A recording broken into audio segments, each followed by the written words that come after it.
always there when I need it. What's up, guys? Welcome to another episode here at the Game Nights. You have Titan here, and guess what, guys? Drum roll! We finally got the long-awaited Dark Magician deck profile of Titan coming at you guys today. I am so freaking hyped to showcase this deck to you guys. I finally got all the cards that I needed, so I'm going to be showcasing my god-tier Dark Magician deck profile for you guys today. I really hope that you guys enjoy the video. Definitely like the video. I definitely have to say that more, but definitely like the video. Subscribe to the channel if you have not already. Make sure that you're smashing that notification bell so that you're always notified on what your game nights are doing. You can also hit us up on Facebook as well, and definitely share the video, guys. We here at the Game Nights super duper appreciate it. So without further ado, let me cast the magical spell and let's get right off into the deck profile, guys. Alrighty, guys, let's get going here with this Dark Magician deck profile, and let's start it off strong with, of course, the mascot, the ultimate wizard in terms of attack and defense, the bread and butter of the deck, the Dark Magician. Of course, you need to absolutely play 3 copies of this card. He is, like I said, the bread and butter of everything that you do in this deck. Basically things like using your Dark Magical Circle to banish things, and of course making your Dragoon. I don't know what it was about the Dark Magician, guys, but when I was a kid and I was watching Duel Monsters, there was just something about his artwork, his design, like the concept, everything that I just like really latched onto when I was a kid, and I immediately just decided that, hey, Dark Magician was like my favorite monster of all time, and I've been playing Dark Magician decks for years. I absolutely love playing this deck. It's so much fun, so much nostalgia as well, of course, with that beautiful starter deck Yugioh there. My favorite artwork of all time for sure. But yeah, definitely play the 3. Then of course we have the 3 copies of Magician's Rod, your only normal summon of the deck, and of course the best normal summon. Basically what he does is when he's normal summoned, you can go ahead and add a spell or trap card that lists Dark Magician specifically in its text. Unfortunately, you cannot add Eye of Timaeus, which is super unfortunate. So it can add you like things like Dark Magical Circle, Soul Servant, Eternal Soul, things like that. And then also it has another really nice effect in the graveyard that if on your opponent's turn you go ahead and activate a spell or a trap card, you can go ahead and chain this card to contribute a spellcaster monster from your field, and then go ahead and add this card straight back to your hand. So that's a nice little effect to be able to get some recovery and then have some follow-up plays for next turn. So yeah, you definitely max out 3 on this guy. Then we play 3 copies of the card that was made too good for its own archetype. Yeah, the Magician's Souls. This card is absolutely bonkers, guys. It's phenomenal. One of the best support cards the Dark Magicians has ever seen. We saw even things like Eldritch and Spirals. Spirals, when the card first came out, you know, was just abusing this in tournament situations. Like, this card is insane, guys. Basically, one of the main effects that you'll do with it is that it is a way to send Dark Magician or Dark Magician Girl straight from the deck to the graveyard. So you just reveal it, send a level 6 or higher spellcaster monster from your deck to the graveyard, and then you have the option to special this card or the Dark Magician Girl or the Dark Magician, just depending. If you dump Apprentice Illusion, if you're playing that card, then obviously you can't summon that one. It has to be Dark Magician or Dark Magician Girl. And then, when this card is on the field, you can use its other effect to send up to 2 cards from your hand or field to the graveyard to draw that many cards. So it also kind of helps you unbrick your hand as well, which is another reason why this card is so needed. Because there are times when, yes, Dark Magicians will go ahead and brick you, and sometimes there's just cards that just are not optimal to see in certain points of the game, and this card just kind of helps get rid of them and, you know, turn it into something else that's going to potentially be more impactful. So that's why I would absolutely play 3 of this card if you have access to it, guys. Then I do play 3 copies of the Apprentice Illusion Magician. I prefer to make Dragoon a little bit more using Verte in this deck versus just, you know, playing Ref and then just trying to sit on a bunch of back row and hope that that gets me through until the next turn. I would prefer to have more summoning, you know, kind of effects going off. I just really like this card also for its hand trap effect as well. So basically, if you don't know what this card does, Apprentice Illusion Magician, you can go ahead and discard any one card from your hand and go ahead and special summon this card right here, and then once it is special summon, you can go ahead and add yourself a Dark Magician, which is nice, especially if you're trying to maybe trigger off things like Soul Servant, or maybe trigger off things like a fusion. Be able to, you know, fusion this and the Dark Magician that you just added into the Dark Magicians, things like that.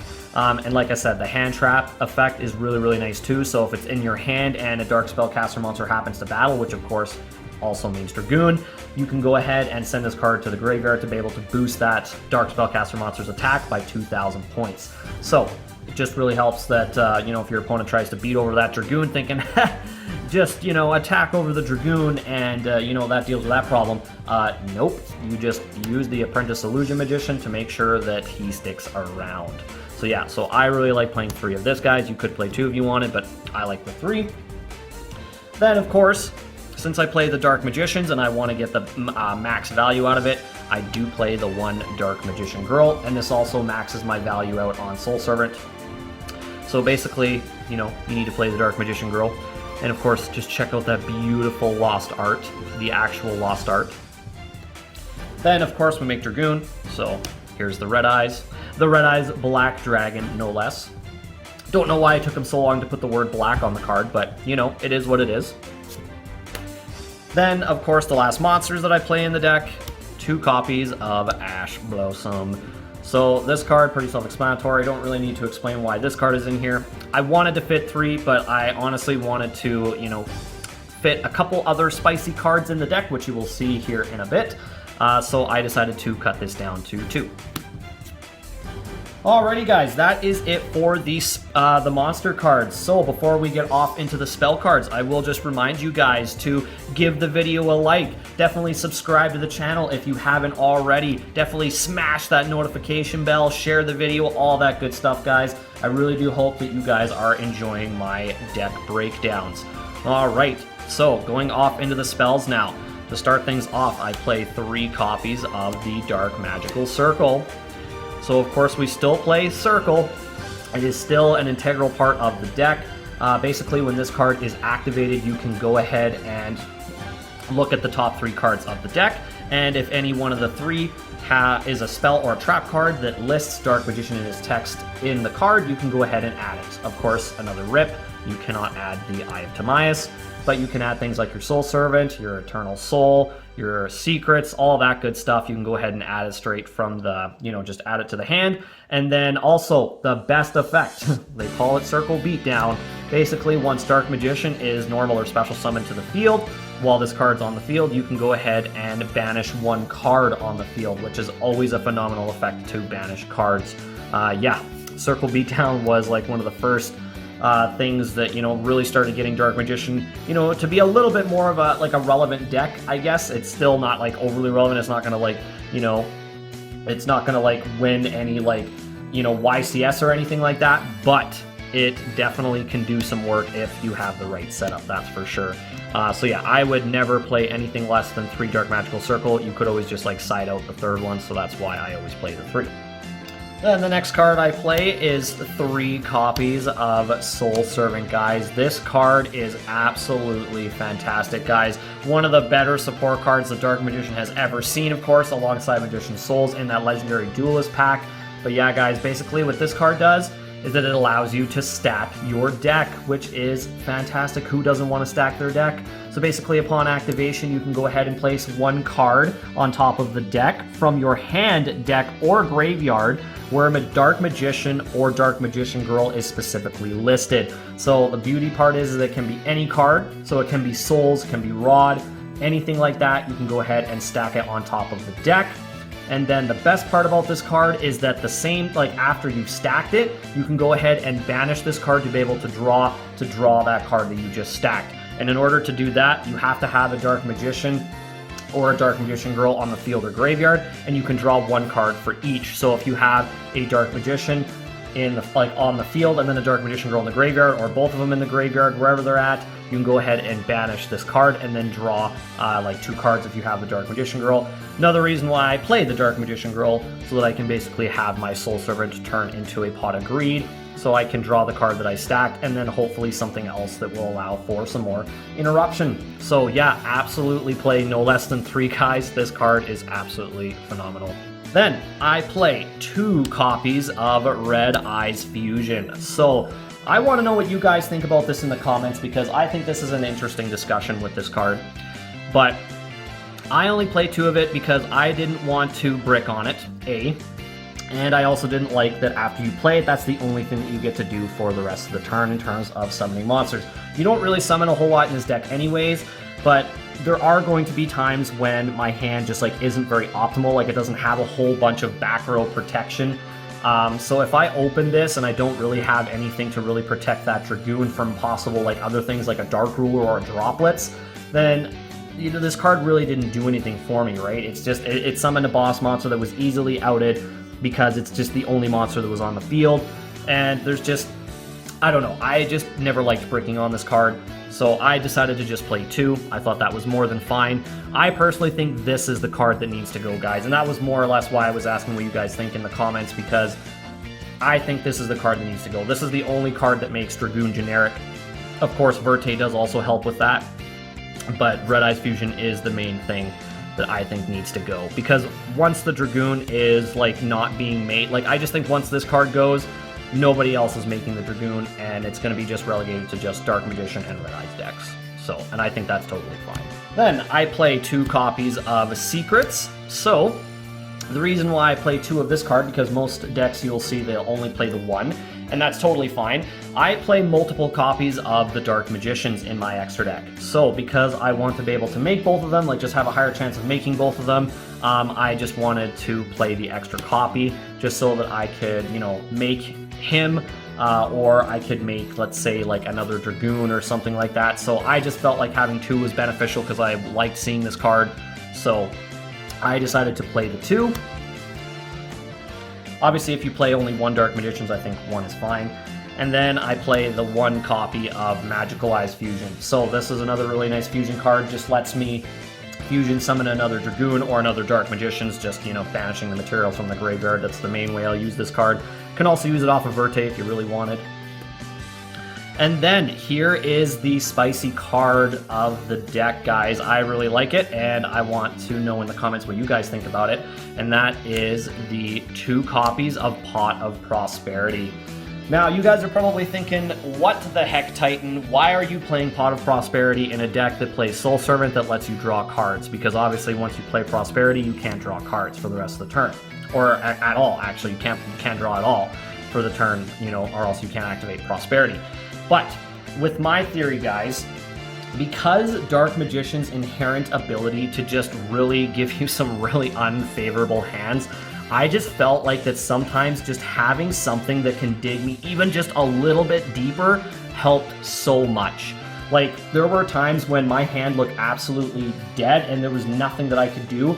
I played the Prosp, and it somehow, like, I played the Prosperity, and it allowed me to get into, you know, a card that just basically unbricked my hand and allowed me to actually go off and actually possibly make a Dragoon at the very least, right? Because there are some times where your hand just won't even allow you to make a Dragoon, and those are usually the worst ones. So this card just really helped with those hands. And another thing that I really liked doing with this is, like, say if you did open the Soul Servant and the Prosperity, you obviously have to pick one or the other. I would still always pick the Soul Servant. So what I would do is that if you do have like souls, if you have access to souls, what I'll do is I'll use souls, and then I'll use souls on field effect to ditch the Prosperity just to trade it in for another card. And that's basically how I would just get around that. So at least it's not a completely useless card, right? It's just, it's easy souls fodder because you're not going to use it because you're going to be using the Soul Servant instead. So yeah, so I really liked having this card in the deck. I thought it was super spicy, and it definitely helped me unbrick my hands a lot of the time. So yeah, I would play 2 if you have access to it. I will also have my editor throw up some alternatives because this is an expensive card. Then I do also play 2 copies of Forbidden Droplet, guys. So this one is also another expensive card. I will also have my editor throw up some more alternatives for this card, like I did with my Cyber Dragon video, if you haven't checked that.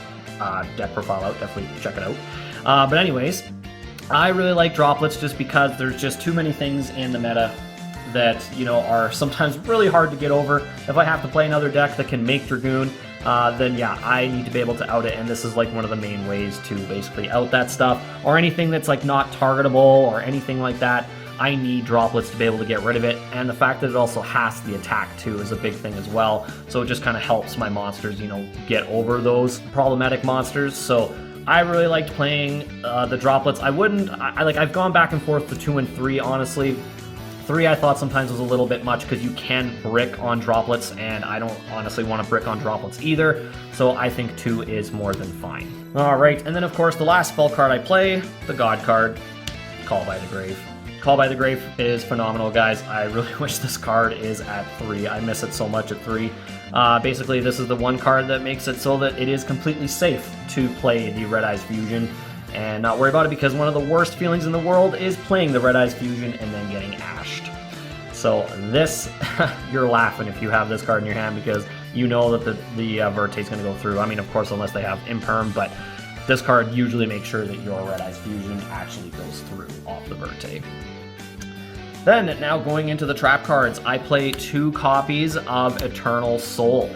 So, the reason why I went with 2 Eternal Soul is because sometimes this card was a great weakness. I absolutely still really hate the effect where if this card gets popped, it does destroy everything off of the field.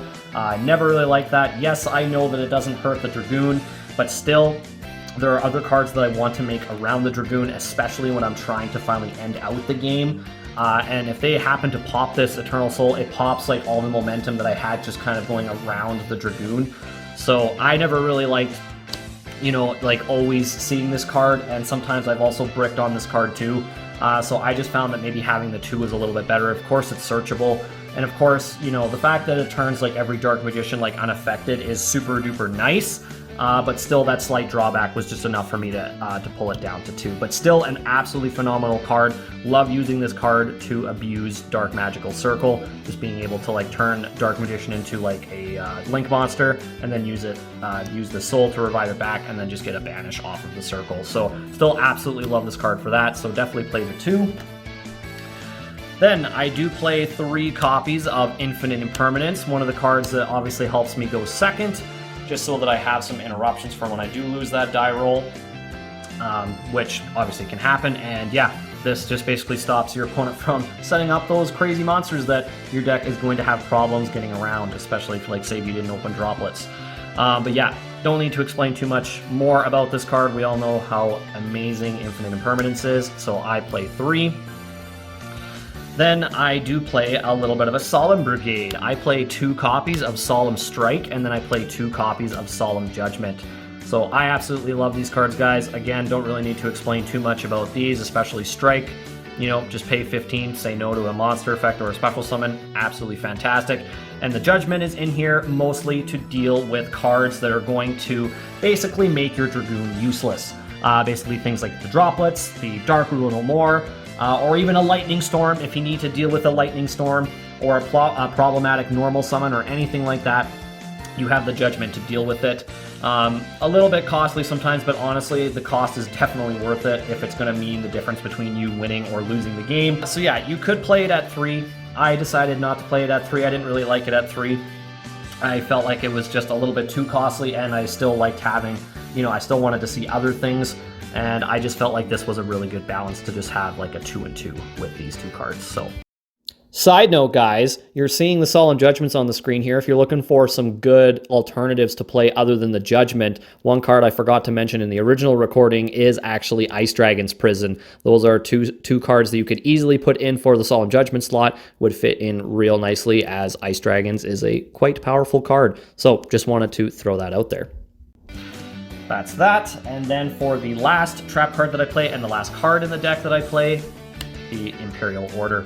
Just another card to be able to deal with all those crazy problematic spell cards, like the Dark Ruler, the Droplets, all that good stuff. Yeah, so just another way to deal with that. Alrighty, guys, that is it for the main deck. Now let's go off into the extra deck real quick. So to start things off, of course, we play the big bad boss monster of the Dark Magicians, the Red Eyes Dark Dragoon. The big bad Dragoon. Here he is, guys. If you don't know what he does by now, basically he is a unbeatable monster. I'm just kidding. You can't get around him, but he is very difficult to get around. Basically what he does is that neither player can target this card with card effects, so he is very hard to get rid of, and you can't destroy him by card effects. So yeah, super duper hard to get rid of, especially when you can't target him. And then during your main phase, you can go ahead and destroy one monster on the field, and then you can also burn your opponent for the original attack damage that that monster had that you destroyed. And if you used Red Eyes Fusion, of course, you will use 2 normal monsters, and because you use 2 normal monsters, Dragoon allows you to do that effect twice. So that is absolutely insane, guys. It really is the effect that really helps you OTK in this deck. Just, you know what I mean, double pop, you know, burn all that damage, and then hopefully you would have negated at least once to bring this guy up to 4k, which is his other bonkers effect. He can once per turn, you know, as a quick effect, if any card or effect is activated, you can discard a card and negate the activation and destroy it, and if he did, he gains 1,000. So if he did that, obviously he'll be at 4,000, and then you can just, yeah, use him to just basically say, game. So yeah, this card is absolutely bonkers. It's busted as heck, guys, I understand that, but like I said, he is not generic. You take away the Red Eyes Fusion, and you do not see Dragoon in any, you know, in any like tournament deck unless you're playing Dark Magicians themselves or Red Eyes. So yeah, definitely play the 2. Then I play 2 copies of the next best fusion that the Dark Magicians have, and that's the Dark Magicians. So basically what this card does is that once per turn, when a spell or trap card or effect is activated, you can go ahead and draw 1 card. Absolutely phenomenal, guys, right? You just draw a card. And then if it happened to be a quick play or a trap card, you can go ahead and set the card and actually play it the same turn that it was set, which I absolutely love doing, guys. So it allows you to draw into your Solemn Brigade, your Imperial Order, your Call by the Grave, anything like that. You can draw it, and then you can immediately set it, and then you can activate it that turn. It is absolutely fantastic for setting up more interruption. I really like making this card if I didn't have access to Dragoon, or if you have the ability to make it with Dragoon, even better. Because it really just, like, it does really help, you know, being able to draw out those cards, you know, to be able to get those extra interruptions so that you can get around to your next turn and then just, you know, OTK them. And then also, one of the main reasons why I play the Dark Magician Girl, upon destruction, this card allows me to special summon Dark Magician and Dark Magician Girl from basically anywhere from the deck, graveyard, or my hand. I can special both of those monsters at the same time.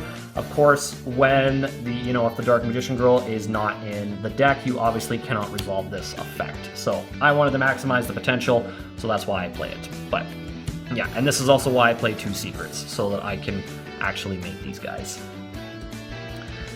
Then next, I play Starving Venom Fusion Dragon and the Mud Dragon of the Swamp. So this one might confuse you guys a little bit just because you didn't see Super Poly in the main deck. I actually side deck Super Poly, so that's kind of how I built this deck. I wanted to be able to out all these crazy, you know, dark decks that are running around, especially with Dragoon.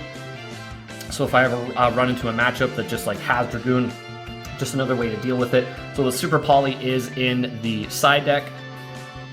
This is also nice as well because obviously if you're going first, you don't have the Super Polys in the deck. So these are kind of useless. So if you happen to have the Prosperity, you can just go ahead and banish these 2 for 2 easy banishes. And then you'll only need to pick out 1 more, and then you can go ahead and, like, you know, pick up the 3 to see which one you wanted to add, if that's the way you're going about it.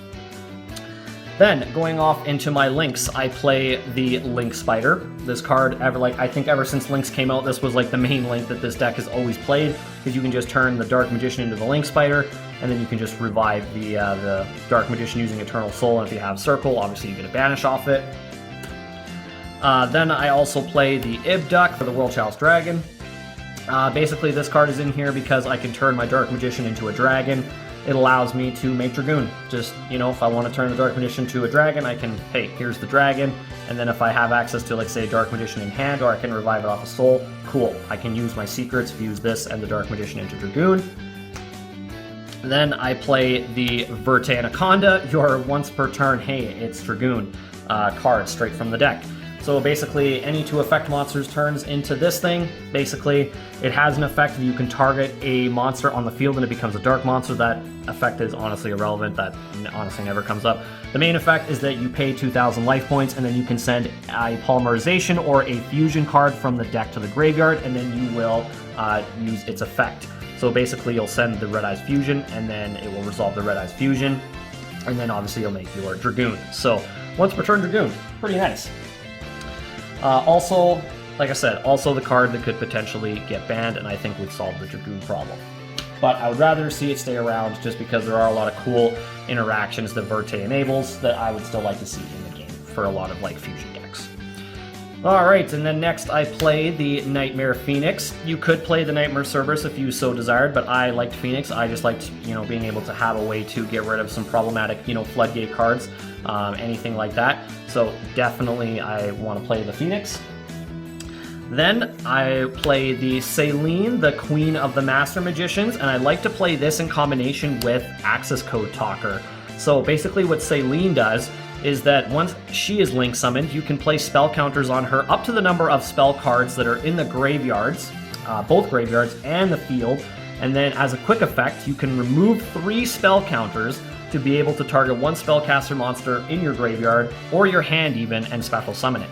And that basically, that monster that you special summon and the Saleen will turn into the Access Code Talker.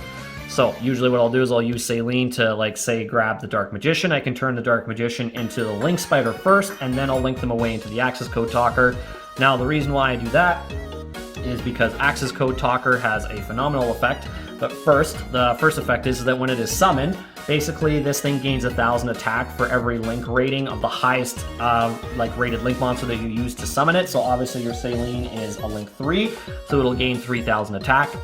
You cannot interrupt that attack gain, and also this next effect you also cannot interrupt or interact with, just because that's just how Access Code Talker works. You can banish a link monster, and then you can go ahead and target 1 card on the field and pop it. And you can do this for every attribute you have in the graveyard. And there are so many different attributes that you play in this extra deck, like with Saleen being a light, Phoenix being a fire, Verte being the dark, the Ibduck being a wind, the Link Spider being an earth. Like, there's just so many different attributes, in this deck that you can banish, to abuse Access Code Talker. It's just too good not to have in the deck. This basically is another card that just allows you to, like, OTK. So I definitely play the Access Code Talker. Then the last link monster that I play the Blackluster Soldier of Chaos. Absolutely love this card, guys. Love the artwork. Love that it just like fits in with the deck, considering it's a Yugi monster. But yeah, basically what this card does is that if this card is link summoned using a level 7 or higher monster, this card becomes untargetable, and it can also not be destroyed by card effects, so it becomes like a little Dragoon. And then basically it does have an effect where if you destroy a monster by battle, it can do either one of these 3 things. It can either gain 1,500 attack points, or you can attack twice in the same battle phase, or you can banish 1 card on the field, and that is a non-targeting banish, guys. So that is, all 3 of those are honestly really good effects. I typically like to use the banish effect, but in my opinion, one of the best link 3s in the game. And then for the last couple of cards that I play the 1 copy of the Ebon Illusion Magician and the 1 copy of the Red Eyes Flare Metal Dragon. Honestly, more cards that are really good for the Prosperity targets, because honestly, if you're not going up against a combo deck, cool, you can get rid of the Flare Metal. And this card doesn't honestly come up too much either. This card I've honestly had in like every Dark Magician deck I've ever made, just because it was so good earlier.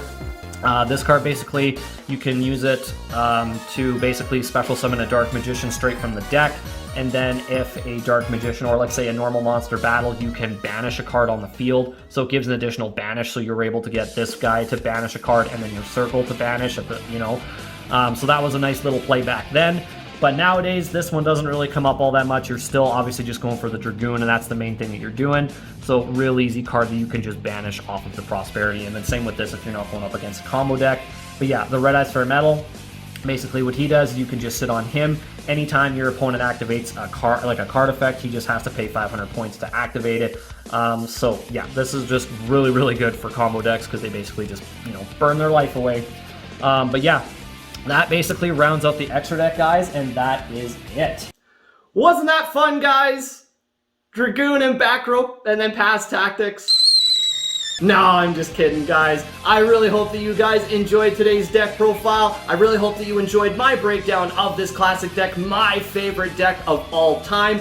Definitely stay tuned for the test time video that will be coming up soon after. I will be showcasing one combo in that video because there is one particular combo that I love doing in this deck. So definitely stay tuned. But with that being said, guys, I really hope that you guys have an amazing day and stay safe. And until our next upload, guys, deuces.